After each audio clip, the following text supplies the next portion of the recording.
우리 하나님의 말씀 함께 봉독하겠습니다. 오늘 우리에게 주시는 하나님의 말씀은 누가복음 15장 11절에서 32절까지 말씀입니다. 신약성경 121쪽부터 122쪽에 있습니다. 누가복음 15장 11절로 32절까지의 말씀, 저하고 한 절씩 교독해서 읽고 마지막 절은 다 같이 봉독하겠습니다. 또 이르시되 어떤 사람에게 두 아들이 있는데 그 둘째가 아버지에게 말하되 아버지여 재산 중에서 내게 돌아올 분깃을 내게 주소서 하는지라. 아버지가 그 살림을 각각 나눠 주었더니 그 후 며칠이 안 되어 둘째 아들이 재물을 다 모아 가지고 먼 나라에 가 거기서 허랑방탕하여 그 재산을 낭비하더니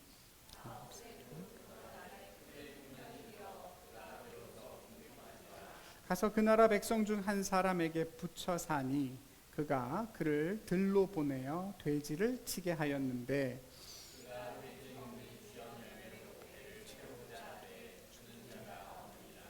이에 스스로 돌이켜 이르되 내 아버지에게는 양식이 풍족한 품꾼이 얼마나 많은가. 나는 여기서 주려 죽는구나.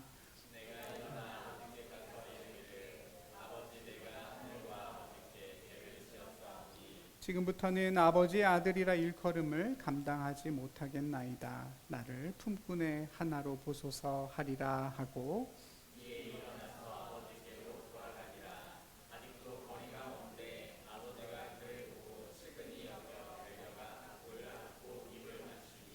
아들이 이르되 아버지 내가 하늘과 아버지께 죄를 지었사오니 지금부터는 아버지의 아들이라 일컬음을 감당하지 못하겠나이다 하나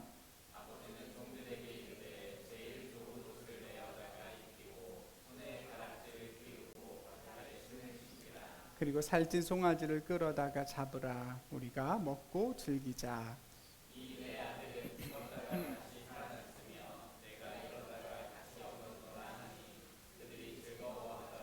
맏아들은 밭에 있다가 돌아와 집에 가까이 왔을 때에 풍악과 춤추는 소리를 듣고 대답하되 당신의 동생이 돌아왔음에 당신의 아버지가 건강한 그를 다시 맞아들이게 됨으로 인하여 살찐 송아지를 잡았나이다 하니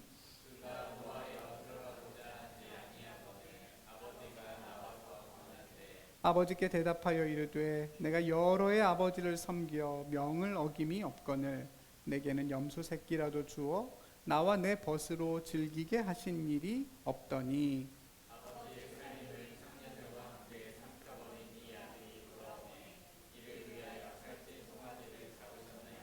아버지가 이르되 예 너는 항상 나와 함께 있으니 내 것이 다 내 것이로되 이 내 동생은 죽었다가 살아났으며 내가 잃었다가 얻었기로 우리가 즐거워하고 기뻐하는 것이 마땅하다 하니라.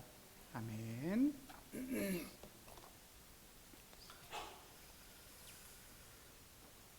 보면 31절에 너는 항상 나와 함께 있으니를 오늘 말씀의 제목으로 삼습니다.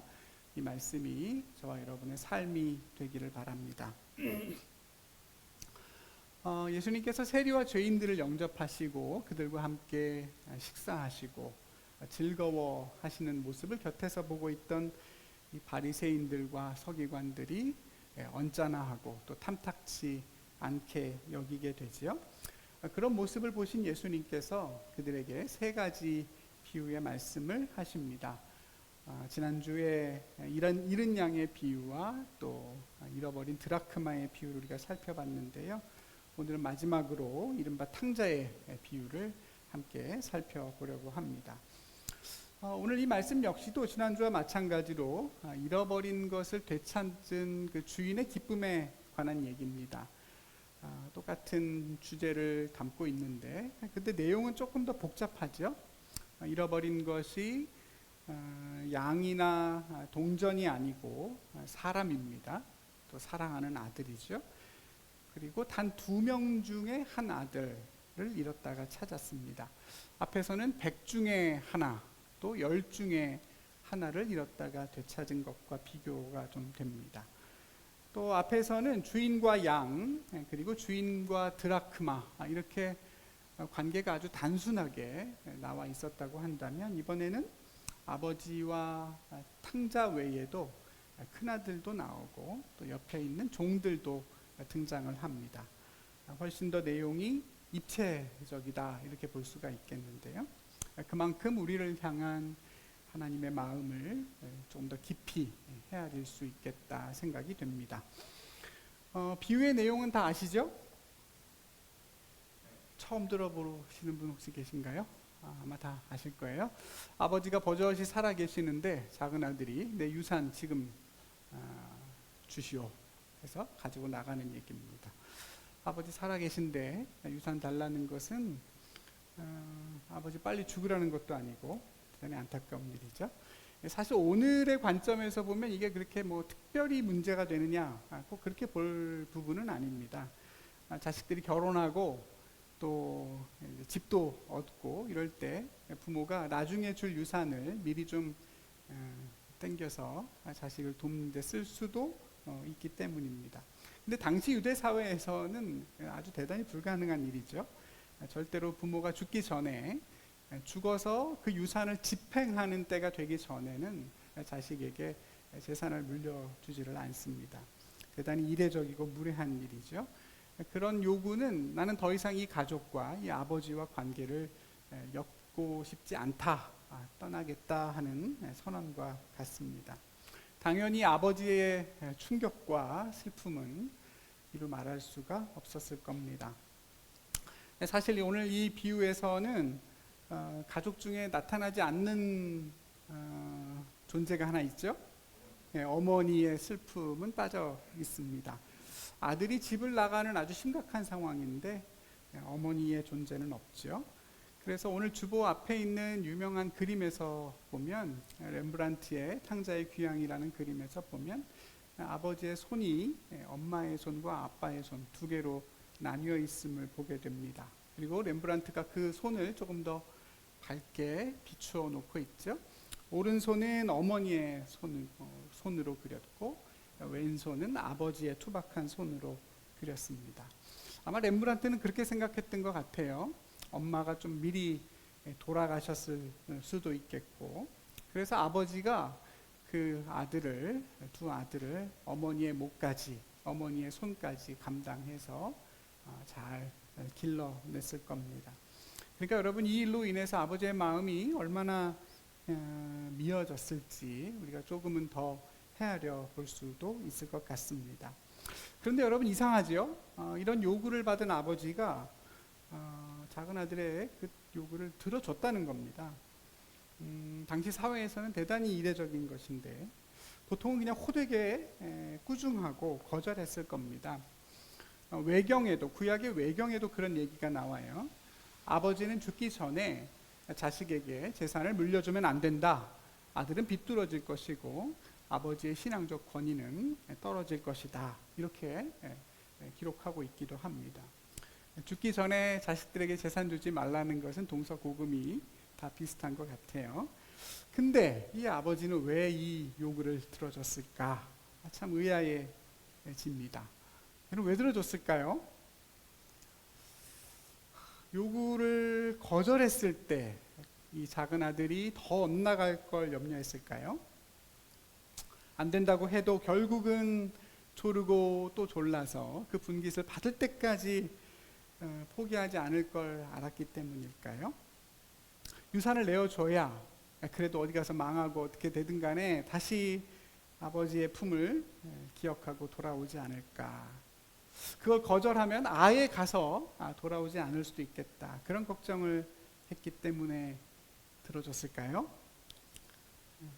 거절하고 그냥 억지로 내 옆에 붙잡아 주더라도 이미 다 떠난 마음 아닌가, 소용없겠구나 하는 생각을 했기 때문일까요?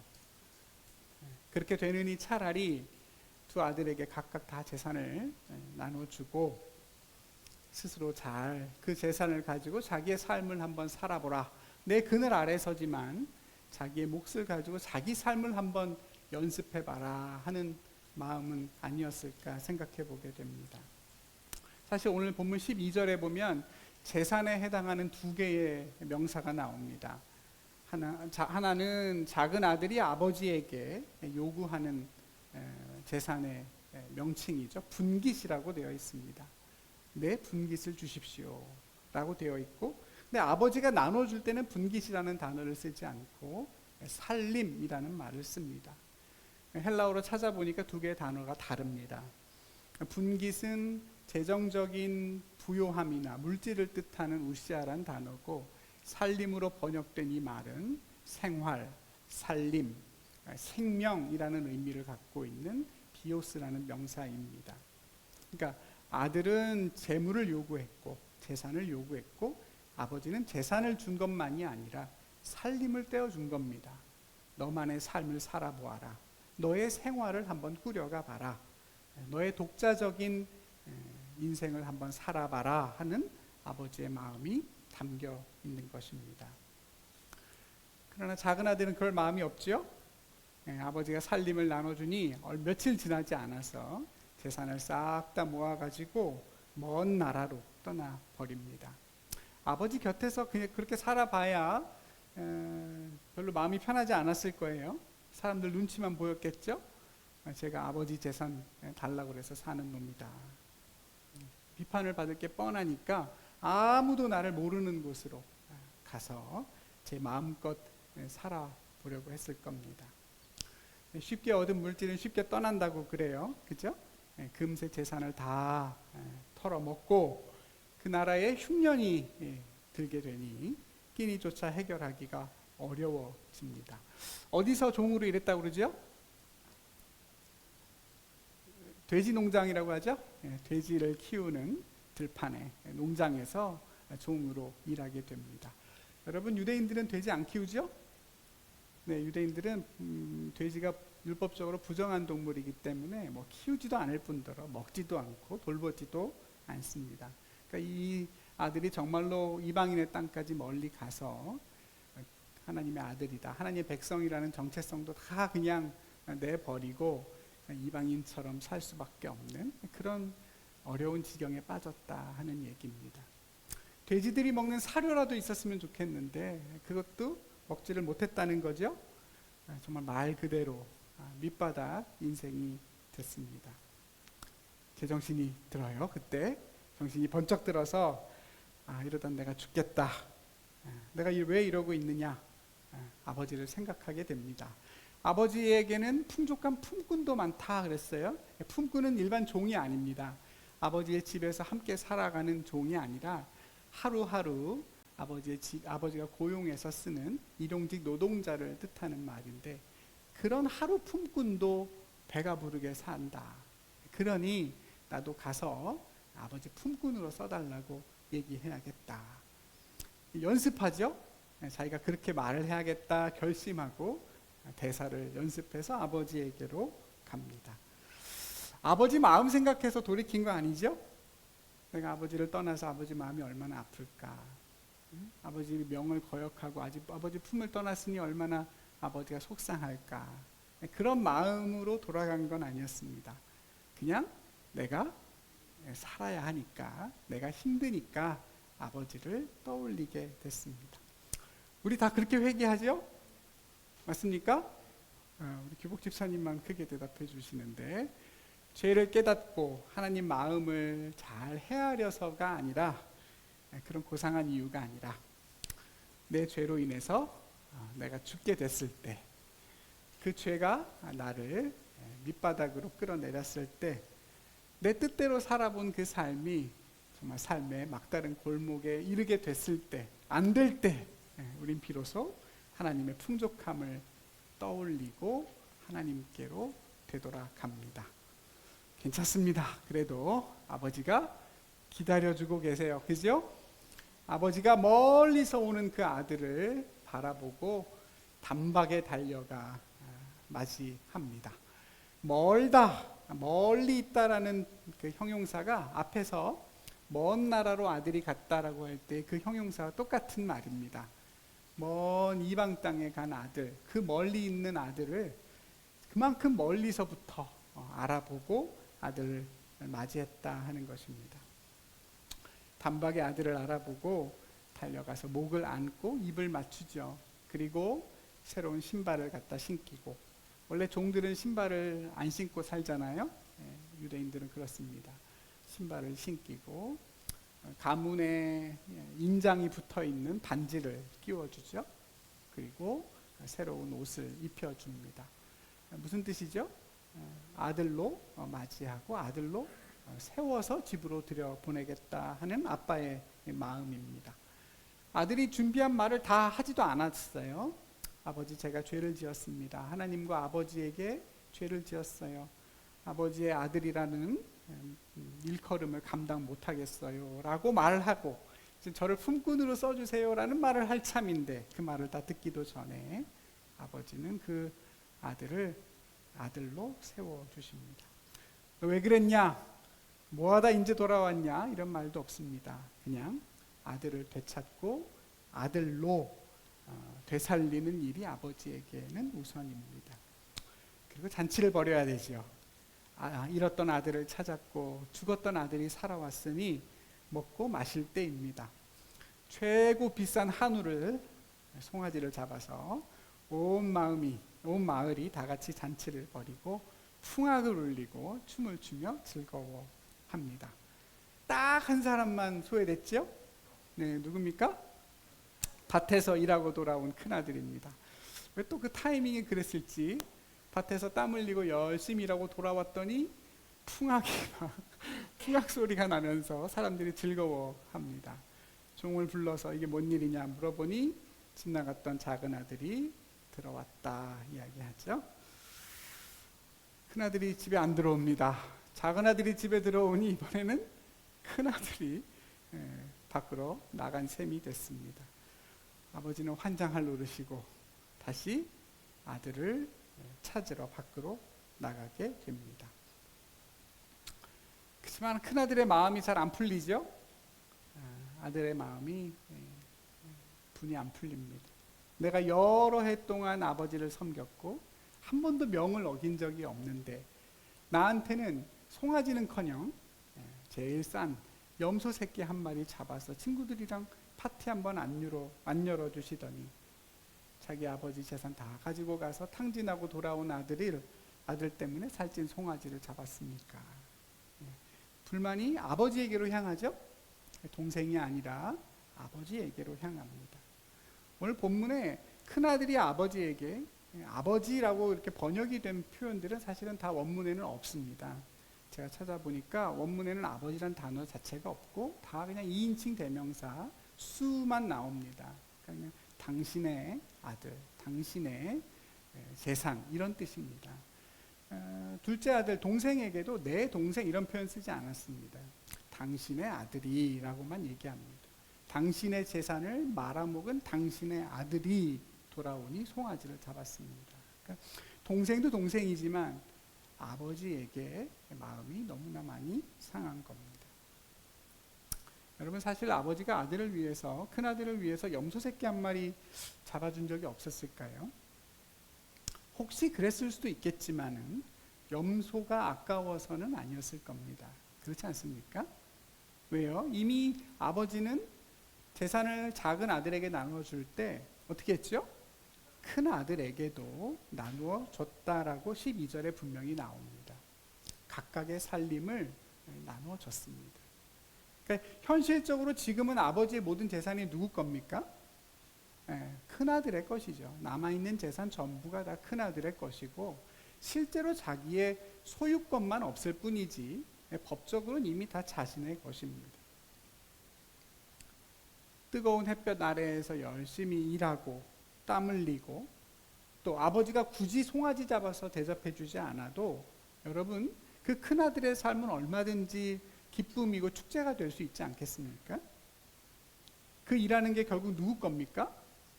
내 거예요. 아버지의 것이 아니라 결국은 내 것이기 때문입니다. 모르겠습니다. 그래서 진짜 문제였을 수도 있겠어요. 아들 왔다고 잡아주는 송아지 결국 누구 거예요? 내 거죠. 결국 내 걸로 왜 아버지가 자비를 베풀고 왜 아버지가 저렇게 못난 아들을 섬겨주느냐, 그게 마음에 들지 않았을 수도 있습니다. 분명한 한 가지 사실은 뭐냐면 이 큰 아들은 아버지의 그러한 은혜와 선물을 온전히 기쁨으로, 잔치로, 감사로 누리지 못했다는 것입니다. 아버지의 살림을 물려받아서 이젠 겉으로는 아버지의 일이긴 하지만 정말 실은 내 일을 하고 있으면서도 아버지의 모든 것을 다 내 것으로 누리면서 살아도 그 삶을 조금도 기쁨으로 누리지를 못했습니다. 아들이지만 종처럼 일했다고 말하고 결국 내 것이지만 아버지의 염소라고 이야기합니다. 작은 아들이 얘기했던 딱 품꾼의 모습 그대로지요? 맞습니다. 품꾼의 모습으로 살았습니다. 그러던 차에 동생이 돌아온 것이고 그를 대하는 아버지의 태도에서 불만이 폭발한 것입니다.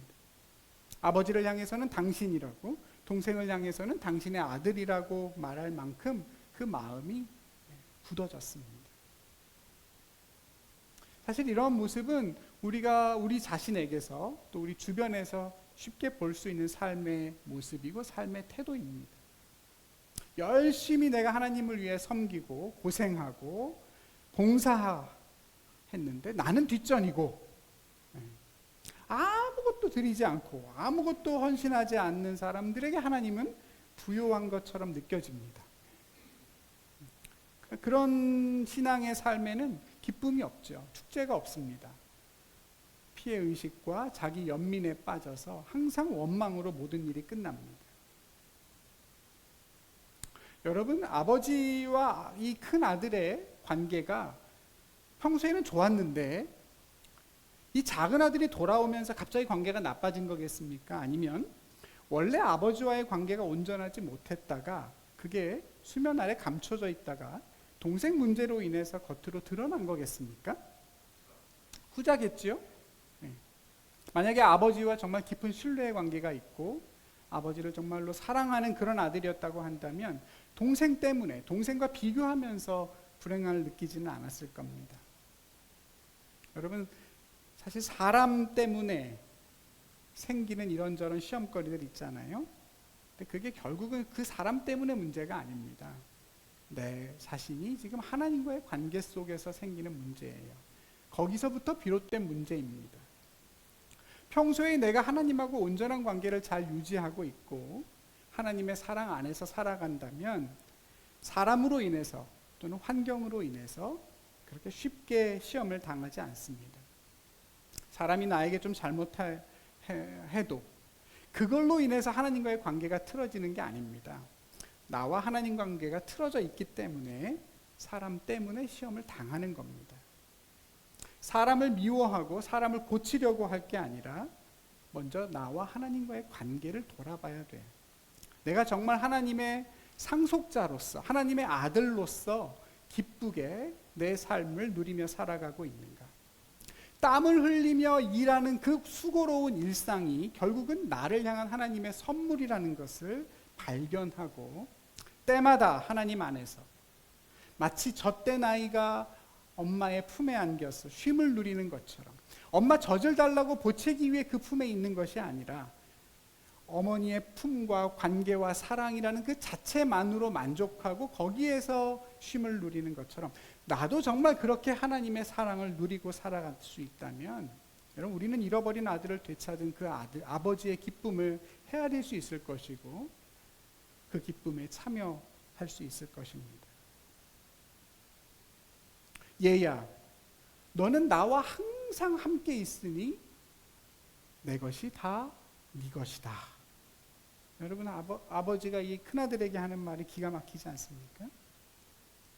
다른 얘기는 안 합니다. 네가 동생을 이해해야지. 네가 큰 형이 아니냐. 아버지 마음 좀 헤아려라. 이런 요구를 하는 게 아닙니다. 오직 아버지와 큰 아들과의 관계에 대해서만 얘기하죠. 그렇습니까? 너는 항상 나와 함께 있으니 내 것이 다 네 것이다 그랬습니다. 어떻습니까, 여러분?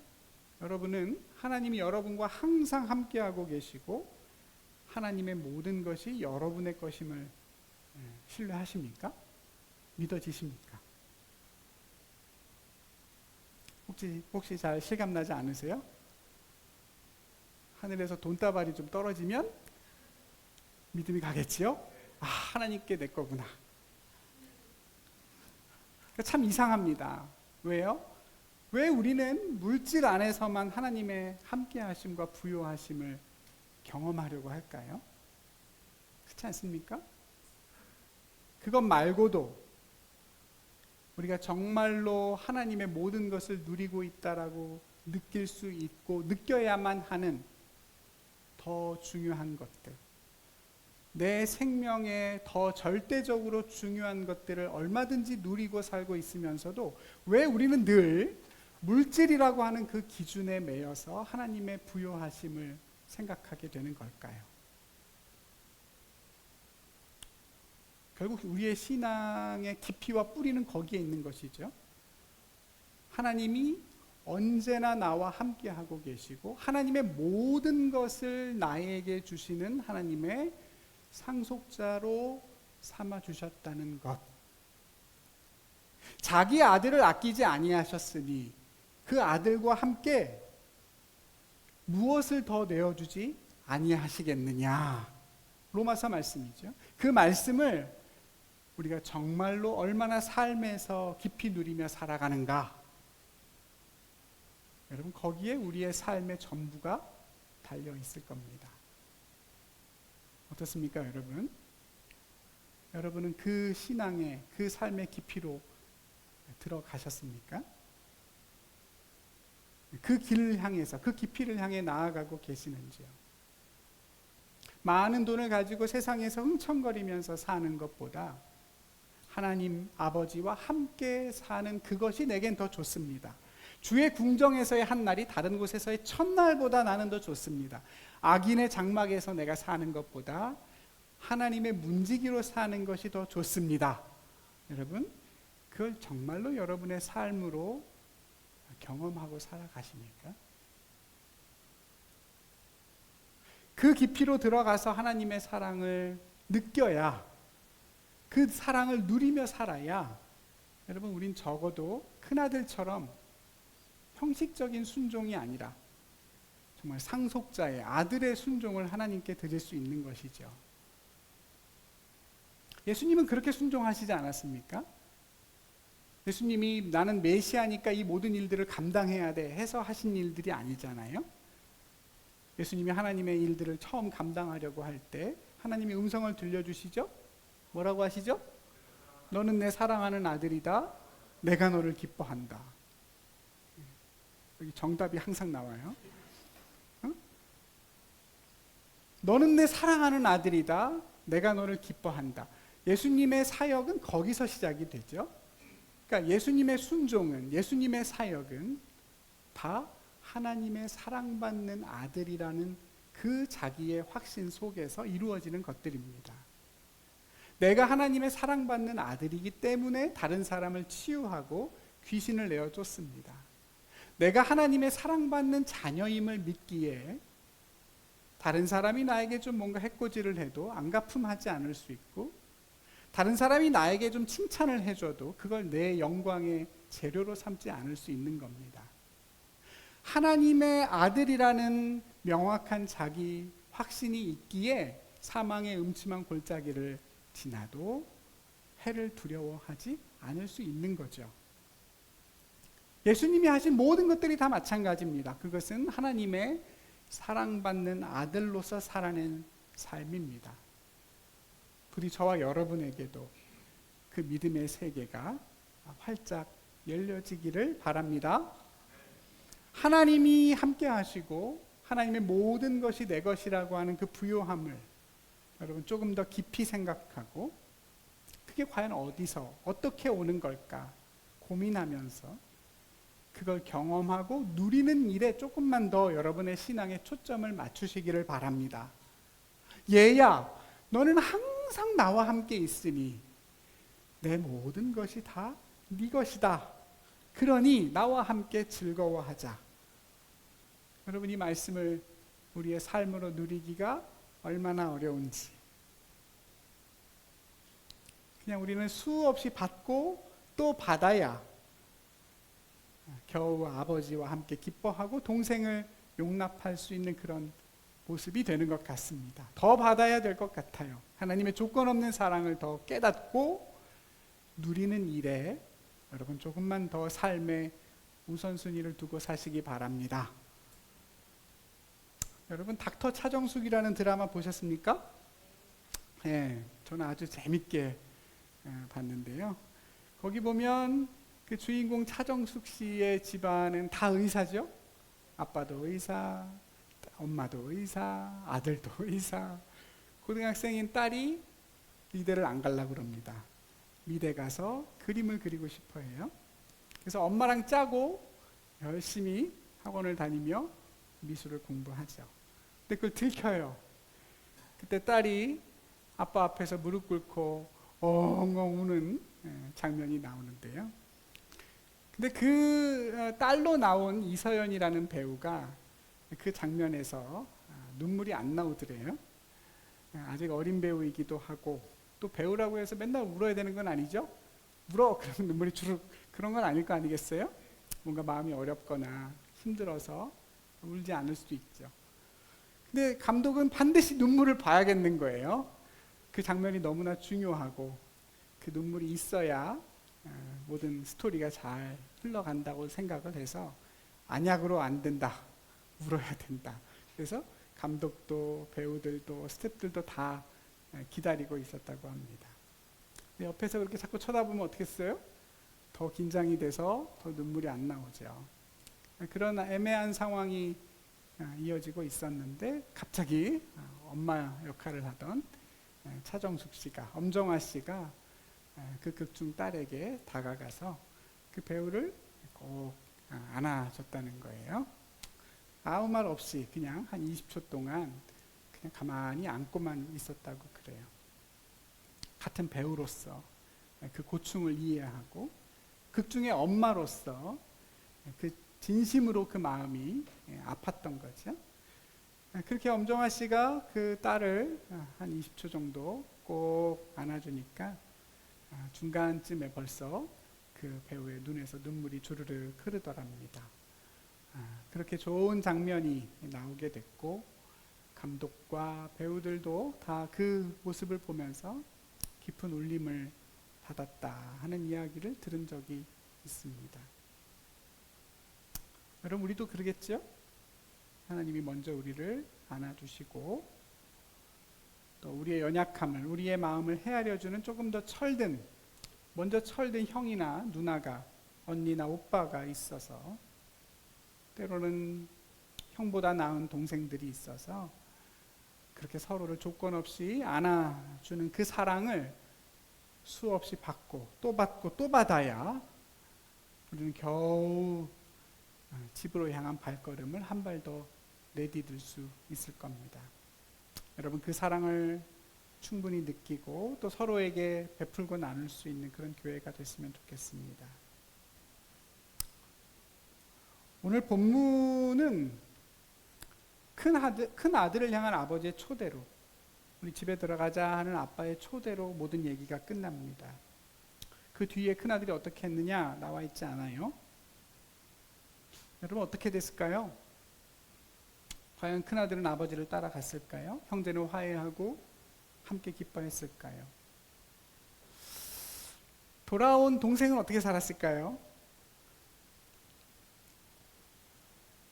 답은 모르죠. 궁금한 건 그거죠. 왜 예수님이 이렇게 말씀을 끝내셨을까? 왜 그 뒷이야기를 말씀하지 않으시고 그냥 이렇게 끝냈을까? 우리 각자에게 묻고 계신 거라고 생각합니다. 너는 이제 그 결말을 어떻게 써 내려가려고 하느냐? 겉으로만 좋은 아들인 것처럼 형식적인 관계로만 순종하는 그런 종의 모습으로 계속 살아가려고 하니?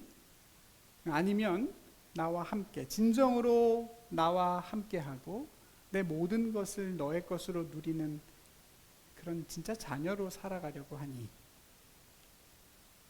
너는 지금 어디에서 누구와 함께 뭘 먹고 살고 있니? 너의 영혼의 생명을 위해서 먹어서는 안 될 것들을 취하며 거기에 탐닉하고 있진 않니? 대신 채울 수 없는 너의 그 생명의 욕구를 괜히 다른 것으로 그 허기를 채우고 있지 않니? 예수님은 지금 오늘 우리에게 다시 한번 각자 질문하고 계실 것 같습니다. 여러분, 우린 때론 큰아들이 되기도 하고 작은아들이 되기도 합니다.